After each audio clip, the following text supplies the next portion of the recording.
সকালে খালি পেটে গরম জল এত উপকার জানো?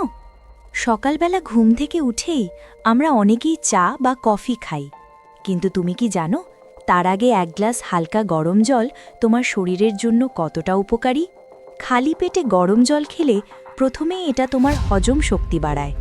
রাতে জমে থাকা টক্সিন শরীর থেকে বের হতে সাহায্য করে। এছাড়া এটা তোমার মেটাবলিজম বাড়ায়, ফলে খাবার সহজে হজম হয় এবং পেট হালকা থাকে।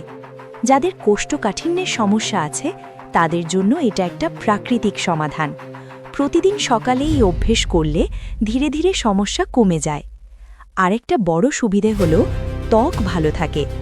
গরম জল শরীরকে ভিতর থেকে পরিষ্কার করে, ফলে স্কিনে আসে ন্যাচারাল গ্লো। তবে মনে রেখো, জল যেন খুব বেশি গরম না হয়, হালকা গরম হলেই যথেষ্ট। তাই কাল থেকে একটা ছোট্ট অভ্যেস শুরু করো। ঘুম থেকে উঠে এক গ্লাস হালকা গরম জল, আর দেখো নিজের শরীরের পরিবর্তন। ভালো লাগলে ফলো করো আরও এমন ইউজফুল টিপসের জন্য।